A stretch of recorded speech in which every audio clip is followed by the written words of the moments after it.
नमस्कार फ्रेंड्स, जैसा कि आप लोगों को नोटिफिकेशन मिल चुका होगा, यूपीपीएससी प्री 2026 का नोटिफिकेशन जारी हो चुका है। करीब 500 पोस्ट पे वैकेंसी निकाला गया है इस बार।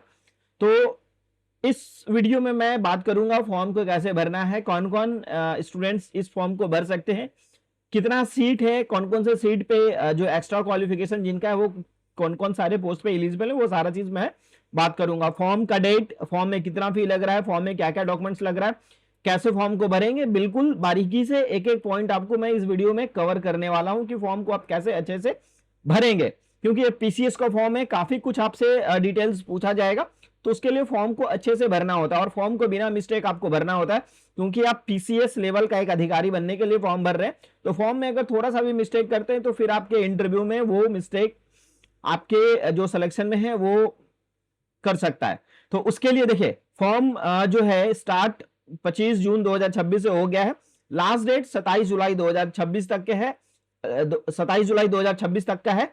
फॉर्म में किसी तरह का कोई गलती होता है तो 3 अगस्त तक उसको सुधार कर सकते हैं। लेकिन अगर आप हमारा पूरा वीडियो देख लेते हैं, स्टेप बाय स्टेप पूरा ओटीआर प्रोसीजर, फॉर्म का प्रोसीजर देख लेते हैं, तो आपका फॉर्म बिल्कुल गलती नहीं होगा। इस बार जो है फॉर्म 500 सीटों पे वैकेंसी निकाला गया है। हालांकि आयोग ने साफ किया है कि रिक्तियों की संख्या आगे घट भी सकता है और बढ़ भी सकता है। तो इसका क्वालिफिकेशन जो है, किसी भी स्ट्रीम से आपका ग्रेजुएशन कंप्लीट है तो आप इस फॉर्म को भर सकते हैं।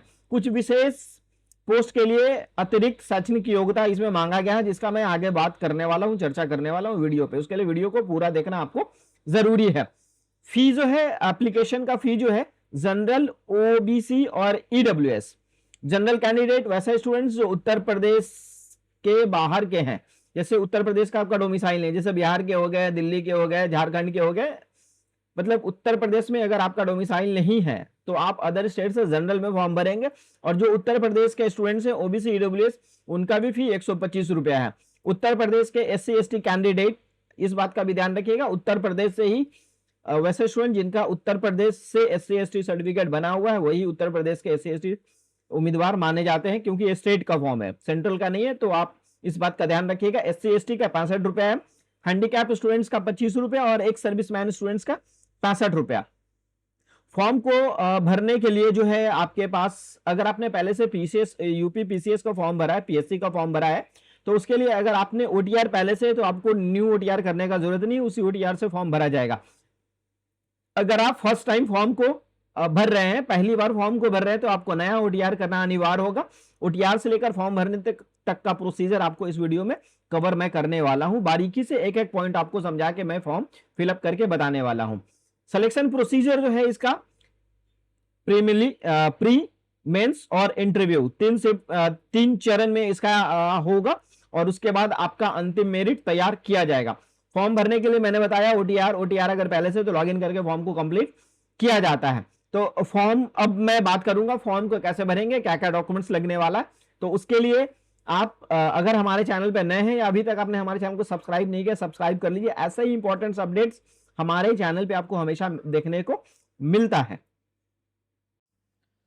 फॉर्म भरने के लिए आपको upsc.up.nic.in, जैसा कि आपको हमारे स्क्रीन पे दिख रहा है, इस वेबसाइट पे आपको आना पड़ेगा। इसके जैसे ही इस वेबसाइट पे आएंगे, आपके सामने ऐसा इंटरफेस ओपन हो जाएगा। अगर आपने पहले से ओटीआर कर रखा है तो कैंडिडेट डैशबोर्ड लॉगिन पे क्लिक करेंगे और यहां से ओटीआर नंबर देके प्रोसीड पे करेंगे। इसके बाद का प्रोसीजर मैं बताऊंगा कि आपका ओटीआर है तो कैसे फॉर्म को फिलअप करते हैं। अभी मैं स्टार्टिंग से बात कर रहा हूं कि ओटीआर कैसे करना है। तो उसके लिए फिर से आपको बैक आ जाना है, फिर से होम पेज पे आ जाना है, फिर यहां पे आपको दिखिएगा गेट ओटीआर नंबर, इस पे आप क्लिक करेंगे। जैसे ही ओटीआर पे करते हैं, ओटीआर नंबर आपको एट ए टाइम मिल जाता है उसी समय, मतलब जिस समय फॉर्म भरे उसी समय ओटीआर कर सकते हैं। ऐसा नहीं है कि ओटीआर आपको पहले करना पड़ता है, जिस समय आपको लगे कि ओटीआर हमें करना है इसी समय फॉर्म कंप्लीट कर लेना है, तो आपका वो भी प्रोसीजर जो है कंप्लीट कर लेना हो जाता है।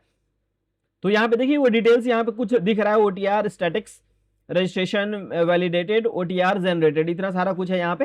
तो देखिए ओटीआर करने के लिए आपके पास जो रजिस्ट्रेशन प्रोसीजर में क्या क्या चीज मांगा जाता है, email ID, mobile number, Aadhaar card का अंतिम 6 डिजिट, पर्सनल डिटेल्स, नाम, father's name, category, date of birth, ये सब उसके बाद वैलिडेशन में एप्लीकेंट डिटेल और फोटो सिग्नेचर।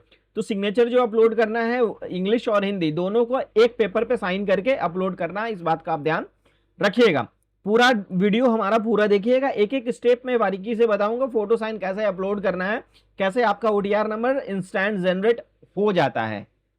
यहां से रजिस्टर नाउ पे क्लिक करेंगे और जैसे ही रजिस्टर नाउ पे क्लिक करते हैं तो आपके सामने देखिए यहाँ पे ईमेल आईडी और मोबाइल नंबर मांगा जाता है। ईमेल आईडी मोबाइल नंबर देके वेरीफाई ईमेल मोबाइल करना होता है। मोबाइल ईमेल आईडी में से कोई एक चीज आपको वेरीफाई करना होता है, उसके बाद फोटो साइन अपलोड करना होता है। सिग्नेचर हिंदी इंग्लिश को एक ही बॉक्स में, और उसके बाद फोटोशॉप से या किसी भी आप सॉफ्टवेयर की मदद से क्रॉप कर लीजिएगा। क्रॉप हिंदी इंग्लिश साइन को ऐसे कीजिएगा कि वो आपका जो बॉक्स है उसमें फिट आए। मैं सिग्नेचर नहीं दिखा सकता हूँ क्योंकि सिग्नेचर सिक्योरिटी रीजन से नहीं दिखा सकता, इसीलिए, नहीं तो मैं पूरा दिखा देता कि मैंने कैसे अपलोड किया। उसके बाद नीचे आएंगे तो यहाँ से आधार कार्ड का 6 डिजिट का नंबर, लास्ट का 6 डिजिट, और उसके बाद first name, middle name, last name, जो भी आपका नाम है यहाँ पे आप टाइप कर लेंगे फर्स्ट नेम और लास्ट नेम में। Gender, date of birth, state, जिस भी स्टेट के होंगे आप स्टेट यहाँ से चूज कर लेंगे, और जस्ट उसके नीचे होम डिस्ट्रिक्ट आपका आएगा वो सेलेक्ट कर लेंगे। कैटेगरी जनरल, अगर उत्तर प्रदेश के हैं तभी आप कैटेगरी में आपका फॉर्म फिल होगा, नहीं तो अदर स्टेट के हैं तो आपको जनरल से फॉर्म फिल करना होगा। उसके बाद फादर्स नेम है, मदर्स नेम है, और ग्रेजुएशन सॉरी मैट्रिक का डिटेल्स है। यहाँ पे मैट्रिक आपने किस बोर्ड से किया था वो ईयर, और यहाँ पे रोल नंबर, कैप्चा डालेंगे, रजिस्टर पे क्लिक करेंगे। जैसे ही रजिस्टर पे क्लिक करते हैं तो आपके सामने your details are submitted successfully and OTR process, click here to log in. आपके मोबाइल पे एक मैसेज आया होगा, क्लिक है टू लॉग इन करेंगे। उसके बाद यहां से आपका मोबाइल नंबर, ओटीपी आया होगा और वेरिफिकेशन कोड जो यहाँ पे है लॉग इन, उसके बाद लॉग इन करेंगे। जैसे ही दोबारा लॉग इन करते हैं ओटीपी के माध्यम से तो आपको नया पासवर्ड बनाने के लिए बोला जाता है। तो पासवर्ड जो भी आप बनाएंगे आपका यहाँ पे समझाया गया है। एक देखिए यहाँ पे एटलीस्ट 1 डिजिट होना चाहिए, एक लोअर केस होना चाहिए, एक लेटर होना चाहिए, एक अपर केस लेटर होना चाहिए, एक स्मॉल लेटर होना चाहिए और एक स्पेशल कैरेक्टर होना चाहिए, इस तरीके का। तो आपका जैसे नाम राम है तो राम का पहला लेटर कैपिटल, बाकी सारा स्मॉल, @123, इस तरीके का पासवर्ड आपको बनाना है जिसका लेंथ कम से कम 8 डिजिट होना चाहिए। तो उसी तरीके का पासवर्ड मैं अपना बना रहा हूं। आप भी मैं जो बताया हूं वो पासवर्ड आपको नहीं बनाना है, आपको अपने अकॉर्डिंग पासवर्ड बनाना है। पासवर्ड यहाँ पे टाइप करेंगे, कैप्चा डाल के सबमिट पे क्लिक करेंगे। जैसे ही पासवर्ड चेंज करते हैं, password created successfully, click here to log in first time, यहाँ पे आप क्लिक करेंगे। तो उसके बाद यहाँ पे आपको थ्रू पासवर्ड के जरिए भी आप लॉग इन कर सकते हैं। मोबाइल नंबर और पासवर्ड जो भी आपने बनाया था लॉग इन करेंगे, वेरिफिकेशन कोड डालेंगे, उसके बाद यहाँ पे लॉग इन कर लेंगे। जैसे ही दोबारा लॉग इन करते हैं तो यहाँ से अदर पर्सनल डिटेल्स आपसे मांगा जाता है। यहाँ पे सिटीजनशिप है, सेलेक्ट कर लेंगे। मैरिटल स्टेटस, मैरिड अनमैरिड जो भी आप होंगे अपने अकॉर्डिंग आप सेलेक्ट कर लेंगे। फ्रीडम फाइटर का डिटेल्स है, यहाँ पे आर्मी का है, होंगे तो यस करेंगे, अन्यथा इसको नो कर लेंगे। उसके बाद जस्ट नीचे आएंगे, हैंडीकैप होंगे, यस करेंगे। हैंडीकैप अगर यस करते हैं तो इतना सारा चीज़ आपको फिल करना होता है। तो अभी मैं हैंडीकैप नो ऑप्शन करके आगे बढ़ रहा हूँ। उसके बाद यहाँ से देखिए सारा ये लॉक हो जाता है, आपको यहाँ पे कुछ नहीं करना है। आर यू स्किल्ड प्लेयर, होंगे तो यस करेंगे, अन्यथा नो पे ही ऑलरेडी टिक होता है। एनसीसी होगा तो यस करेंगे, अन्यथा नो पे ऑलरेडी यहाँ पे पहले से सेलेक्टेड होता है। गवर्नमेंट एम्प्लॉय होंगे तो करंटली वर्किंग करना होगा, अन्यथा नहीं है तो नो पे। उसके बाद डिबार्ड का ऑप्शन है तो यहाँ पे नो ही होगा, और सेव एंड नेक्स्ट पे क्लिक करेंगे। उसके बाद आपसे यहाँ पे डिटेल्स फिर से पूछा जाता है। परमानेंट एड्रेस जो होगा आपका अपने अकॉर्डिंग यहाँ पे आपको बता देना है। डिस्ट्रिक्ट, तहसील का मतलब थाना, आपका जो एरिया है अर्बन है या रूरल है। उसके बाद स्टेट नेम, पुलिस स्टेशन, इस तरीके का आपका डिटेल्स आता जाएगा। अगर यहाँ पे आपका जिला का नाम, चाहे पुलिस स्टेशन का नाम या फिर कुछ भी नहीं आता है तो अदर का ऑप्शन आएगा। अदर ऑप्शन डाल के आप वहाँ पे टाइप करके लिख सकते हैं। सेम कॉरस्पॉन्डेंस एड्रेस है, वैसे ही आपको फिल कर लेना है। उसके बाद आपको फोटो साइन का ऑप्शन दिख जाता है। कुछ आपको बदलना है, आपने स्टार्टिंग में फोटो साइन गलत कर लिया तो आप अपडेट कर सकते हैं। देखिए मैंने बताया था सिग्नेचर जो है हिंदी इंग्लिश ऐसे अपलोड करना है। यहाँ पे देखिए सैंपल आपको दिख जाएगा। अगर आपने हिंदी ऊपर कर दिया है कोई प्रॉब्लम नहीं है, इंग्लिश नीचे है कोई प्रॉब्लम नहीं है उससे। तो बस ये सैंपल के तौर पे है, आपका इंग्लिश ऊपर रहे चाहे इंग्लिश नीचे रहे कोई फर्क नहीं पड़ता, लेकिन दोनों सिग्नेचर जो है वो एक साथ अटैच होना चाहिए। उसके बाद सेव एंड नेक्स्ट पे क्लिक करेंगे। जैसे ही फोटो साइन आप नेक्स्ट करते हैं, उसके बाद यहाँ से डिक्लेरेशन मांगा जाता है। एक बार फॉर्म, आपने जो फॉर्म फिलअप किया था उसको अच्छे से चेक कर लीजिएगा, वो डिटेल दिखाता है। अगर सब कुछ सही होगा तो आप लॉक सबमिट पे करेंगे। अगर आपको लग रहा है कि हमने कुछ जो डिटेल्स है वो गलती फिल कर लिया है, तो मॉडिफाई और ओटीआर डिटेल्स का ऑप्शन आ रहा है, इस पे आप क्लिक करके अपना जो है डिटेल्स को ठीक कर सकते हैं, या फिर बैक जाके भी कर सकते हैं। लॉक एंड फाइनल सबमिट पे क्लिक करेंगे उसके बाद, और उसके बाद आपको यहाँ पे दिखेगा, देखिए मैंने ओटीआर जो है आप रिकॉर्डिंग वो पुश हो गया था, इसीलिए वो रिकॉर्ड नहीं हो पाया। यहाँ पे आपको दिखेगा ओटीआर इमीडिएटली, तो उस पर आप क्लिक करेंगे और आपके मोबाइल पे ओटीआर नंबर आ जाता है और स्क्रीन पे भी ओटीआर नंबर आ जाता है। और यहाँ से चेक ओटीआर स्टेटस भी है, आप यहाँ से भी आप देख सकते हैं। जो आपका ओटीआर नंबर आया है उसको आप नोट डाउन कर लेंगे, और उसके बाद आपको फिर से डैशबोर्ड पे चले आना है। जैसे ही डैशबोर्ड पे आते हैं, लॉग आउट उसके बाद कर लीजिएगा ओटीआर को। उसके बाद फिर से आपको uppsc.up.nic मतलब होम पेज पे आ जाना है। यहाँ से अप्लाई फॉर पोस्ट का ऑप्शन है, इस पे आप क्लिक करेंगे और यहाँ से अप्लाई का ऑप्शन है, और यहाँ पे जो आपको जिस पोस्ट के लिए अप्लाई करना है यहाँ पे वो पोस्ट दिख जाएगा, TCS examination authenticate with OTR. इस पे आप क्लिक करेंगे, ऑथेंटिकेट विथ ओटीआर सर्वर, इस पे क्लिक करेंगे। Do have you completed your OTR registration, इस पे यस करेंगे। गो पे क्लिक करेंगे, यहां से ओटीआर नंबर जो आपका आया था ओटीआर नंबर डाल के प्रोसीड पे क्लिक करेंगे। जैसे ही ओटीआर से लॉगिन करते हैं तो फिर से आपसे पूछा जाता है थ्रू ओटीपी या पासवर्ड। पासवर्ड के जरिए भी आप लॉगिन कर सकते हैं, ऑथेंटिकेट करना होता है, या फिर आप मोबाइल और ईमेल आईडी के जरिए भी ऑथेंटिकेट कर सकते हैं। ओटीपी आएगा, ओटीपी को वेरीफाई कर लेना है। ऑथेंटिकेट करने के बाद आपका डिटेल्स एक बार फिर से आता है, उसको आप नेक्स्ट कर लेंगे। नेक्स्ट करने के बाद थोड़ा सा नीचे आएंगे तो आपसे यहाँ पे जो इसेंशियल क्वालिफिकेशन का डिटेल है वो मैंडेटरी दिख जाएगा। यहाँ पे आपको यस करना होगा। नो करेंगे तो आप जो है एलिजिबल नहीं माने जाएंगे, इसलिए यहाँ पे यस करना होता है। एज रिलैक्सेशन चाहिए होगा तो यहाँ पे यस कर लेना होगा, नहीं तो यहाँ पे नो करके आपको आगे बढ़ना होगा। यहाँ पे भी नो कर लेंगे, और उसके बाद और देखिए यहाँ पे वो एज रिलैक्सेशन पोस्ट फाइनेंस और अकाउंट ऑफिसर के लिए है, वो जो उत्तर प्रदेश के ये उनके लिए होगा। और यहाँ पे मैं नो कर ले रहा हूँ क्योंकि इन सब चीज़ों के लिए मैं एलिजिबल नहीं हूँ। और उसके बाद यहाँ से कैप्चा डालेंगे for proceed entering other details पे क्लिक करेंगे। फिल करने के बाद ग्रेजुएशन का डिटेल्स यस यस नो ये फिल करने के बाद यहाँ पे आपको प्रोसीड इंटरिंग अदर डिटेल्स पे क्लिक करेंगे, 2 बार करेंगे। उसके बाद यहाँ पे आपको ये मैसेज आएगा यू हैव ऑलरेडी इनिशिएटेड, तो आपको अब पार्ट 2 मतलब यानी फी पेमेंट करके आपको फॉर्म को सबमिट करना है। उसके लिए फिर से आपको डैशबोर्ड पे आना होगा, और उसके बाद कैंडिडेट डैशबोर्ड लॉगिन पे आपको यहाँ पे क्लिक करना होगा। यहाँ पे क्लिक करेंगे तो आपसे फिर से ओटीआर नंबर और प्रोसीड का ऑप्शन आता है, इस पे आप क्लिक कर जैसे ही लॉगिन करते हैं डैशबोर्ड पे तो यहाँ पे आपको सबमिट डिटेल्स फिल पार्ट 2 का ऑप्शन आता है, इस पे आप क्लिक करेंगे। इस पे जैसा ही क्लिक करते हैं आपके सामने फिर से डिटेल्स खुल के आ जाता है। तो आप थोड़ा सा स्क्रॉल कर लेंगे नीचे, आपका ऊपर जो सारा डिटेल्स आपने भरा है उसको एक बार फिर से चेक करना होगा, चेक कर सकते।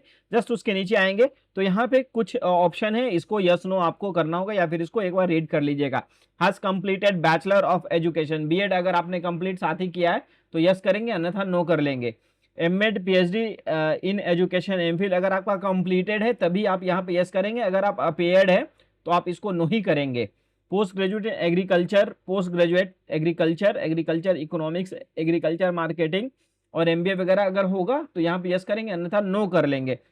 Post graduate agriculture economics, agriculture marketing, recognised university MBA agri business management अगर होगा तो यस करेंगे, अन्यथा नो पे क्लिक कर लेंगे। ग्रामीण क्षेत्र के महिलाओं एवं बच्चों के मध्य कल्याणकार का व्यवहारिक अनुभव प्राप्त हो अगर होगा तो यस करेंगे, अन्यथा नो कर लेंगे। Served in tutorial army for a minimum period 2 years अगर आपको लगता है तो यस कर लेंगे, अन्यथा इसमें भी मैं नो कर ले रहा हूँ। एनसीसी का बी सर्टिफिकेट होगा तब यस करेंगे, अन्यथा नो पे कर लेंगे। और जस्ट नीचे आएंगे, एज रिलैक्सेशन वाला जो कॉलम था वो आपने भरा था वो है। ग्रेजुएशन आपका जिस सब्जेक्ट से है वो यहाँ से आपको सारा सब्जेक्ट यहाँ पे दिख जाएगा। अगर आपको नहीं दिख रहा है आपका सब्जेक्ट तो अदर के ऑप्शन पे टिक आउट, सिंपली अदर के ऑप्शन पे टिक आउट कर लेना है। जैसे हमारा ग्रेजुएशन में सोशियोलॉजी है, मैंने टिक कर लिया यहाँ पे। अगर आपका पोस्ट ग्रेजुएशन भी है साथ ही साथ तो यहाँ पे यस कर लेंगे, और यहाँ पे सोशियोलॉजी का जो ऑप्शन है उस पर भी मैंने टिक कर लिया। अगर आपका पीजी नहीं है तो सिंपली यहाँ से नो करके आप करना होगा। जस्ट नीचे आएंगे, यहाँ पे फिल करने के बाद जो एक्स्ट्रा क्वालिफिकेशन है तो देखिए principle of government intermediate college boys and girls. तो इसके लिए पोस्ट ग्रेजुएशन के साथ साथ बीएड होना चाहिए, अगर होगा तो यस करेंगे। मैंने ऑलरेडी वहां पे वो किया था, तो वो नो का ऑप्शन ऑलरेडी यहाँ पे दिख रहा है। जो जो आप एलिजिबल हैं वहां पे आपको ऑप्शन दिखने लगता है। भारत में विधि द्वारा स्थापित किसी विश्वविद्यालय, मानद विश्वविद्यालय से स्नातकोत्तर अगर है तो यहाँ पे यस का ऑप्शन आ जाता है ऑटोमेटिकली। फिर यहाँ से पीजी का ऑप्शन है, यहाँ पे मैंने यस कर लिया। फिर अर्थशास्त्र समाजशास्त्र का ऑप्शन था, तो यहाँ पे मैंने यस कर लिया। फिर भारत में विधि स्थापित अर्थशास्त्र समाजशास्त्र है, तो यहाँ पे मेरा सोशोलॉजी से था, इसको भी मैंने यस कर लिया। यहाँ अगर आपका सब्जेक्ट मैच करेगा तो ऑटोमेटिकली यहाँ पे वो जो है आपका वो नो का ऑप्शन नहीं आएगा। एलिजिबल होंगे तभी वो आता है, नहीं तो अन्यथा वो ब्लैंक हो जाता है, इस बात का ध्यान रखेंगे। और यहाँ पे ये फूड सेफ्टी ऑफिसर के लिए मान्यता प्राप्त किसी विश्वविद्यालय से खाद्य प्रौद्योगिकी, डेयरी प्रौद्योगिकी, जैव प्रौद्योगिकी या तेल प्रौद्योगिकी, कृषि विज्ञान, पशु चिकित्सा विज्ञान, जैव रसायन, सूक्ष्म विज्ञान स्नातक या रसायन विज्ञान में स्नातकोत्तर उपाधि या औषधि उपाधि प्राप्त संस्था से प्राधिकारी द्वारा सफलता। तो इसमें अगर आप इसके लिए इसका जो क्वालिफिकेशन, इसके लिए अगर आप इस पोस्ट के लिए आपका जो ये इतना सारा क्वालिफिकेशन अगर होगा तो आप यस करेंगे, अन्यथा नो कर लेंगे। Post graduate in psychology sociology है हमारा, तो यहाँ पे मैंने यस कर लिया। और यहाँ पे डिग्री है साइंस विद फिजिक्स अगर होगा तो यस करेंगे, अन्यथा नो कर लेंगे। फिर graduation degree in a computer engineering होगा, यस करेंगे, अन्यथा नो कर लेंगे। पोस्ट ग्रेजुएट यहाँ पे सहायक अभियोजन पदाधिकारी, असिस्टेंट एपीओ वाला जो ट्रांसपोर्ट डिपार्टमेंट का, किसी मान्यता प्राप्त विश्वविद्यालय से विधि स्नातक की उपाधि राज्यपाल द्वारा समकक्ष मान्यता प्राप्त और देवनागरी लिपि में हिंदी का पूर्ण ज्ञान रखता हो। तो यहाँ पे अगर आप एलिजिबल होंगे मान्यता प्राप्त विद्यालय विधि में स्नातक की उपाधि, ये सिंपल ग्रेजुएशन का है, तो आप यहाँ पे यस आप कर सकते हैं। भारतीय समाजशास्त्र का इस बार काफ़ी ज़्यादा पोस्ट है, सोशोलॉजी वालों के लिए काफ़ी अच्छा बेहतरीन मौका है। फिर से यहाँ से सोशोलॉजी वालों के लिए ये मैं यस कर लूँगा। व्यवस्थापक के पद पर सीधी भर्ती के लिए अभ्यर्थी के पास किसी मान्यता प्राप्त संस्थान से एक विषय के रूप में हाउसकीपिंग के साथ होटल मैनेजमेंट का होगा तो यस करेंगे, अन्यथा नो कर लेंगे। एक विषय के रूप में लेखा शास्त्र वाणिज्य स्नातक अगर होगा तो यस करेंगे, और इसके साथ साथ 5 वर्ष का एक्सपीरियंस भी मांगा जा रहा है, तो हमारे पास एक्सपीरियंस नहीं, इसलिए मैं इसको नो कर रहा हूँ। अगर आपके पास होगा तो आप यस कर सकते हैं। और उसके बाद किसी मान्यता प्राप्त विश्वविद्यालय से कृषि विपणन, विज्ञान वाणिज्य अर्थशास्त्र या कृषि अर्थशास्त्र में स्नातक उपाधि होगा तो यस करेंगे, अन्यथा नो कर लेंगे। किसी मान्यता जस्ट नीचे सचिव श्रेणी मंडी परिषद, किसी मान्यता प्राप्त विश्वविद्यालय से कृषि विपणन वाणिज्य अर्थशास्त्र कृषि सेम ही है, यहाँ पे अगर होगा तो यस करेंगे, अन्यथा नो कर लेंगे। और इसके बाद graduate in economics, commerce, finance, chartered accountant, chartered financial analyst institution established by under law and recognised university by government अगर होगा तो यस करेंगे, अन्यथा नो कर लेंगे। और इसके अलावा अगर यहाँ पे आपका किसी में भी यस नहीं हो रहा है तो ऐसा नहीं है कि आपको कोई पोस्ट नहीं मिलेगा। आप सिंपल जो पीसीएस लेवल का जो पोस्ट सारा है वो उसके लिए तो आप एलिजिबल है। ये जो एक्स्ट्रा सीट है ये एक्स्ट्रा क्वालिफिकेशन वालों के लिए ये प्लस पॉइंट हो जाता है। उसके बाद जस्ट नीचे आएंगे, यहाँ से do you know Hindi Devanagari लिपि, तो यहाँ पे यस कर लेंगे। उसके बाद नीचे आपका डिटेल्स आता है, यहाँ पे डिक्लेरेशन पे यस करेंगे और यहाँ पे वेरिफिकेशन करके प्रीव्यू फॉर्म पे क्लिक कर लेंगे। और उसके बाद नीचे जैसे ही आएंगे सबमिट का ऑप्शन आता है, सबमिट पे क्लिक कर देंगे। तो जैसे ही सबमिट हो जाएगा उसके बाद आपसे पेमेंट करने का ऑप्शन मांगा जाता है, तो आपके कैटेगरी के अकॉर्डिंग आपसे पेमेंट मांगा जाएगा। पेमेंट करने के बाद आपका जो प्रिंट है, प्रिंट आउट निकाल के आपको अच्छे से संभाल के रख लेना है। तो ये प्रोसीजर था, मैंने जो स्टेप बताया, अगर आपको लगता है मैंने जो डिटेल्स दिया है, आपको इन्फॉर्मेशन दिया वो बिल्कुल सही है, आपके लिए बेनिफिशियल है, यूजफुल है, तो हमारे चैनल को सब्सक्राइब करना नहीं भूलिएगा। ऐसा ही अपडेट्स के लिए चैनल को सब्सक्राइब करना नहीं भूलिएगा। मिलते हैं नेक्स्ट अपडेट के साथ। जय हिंद, जय भारत।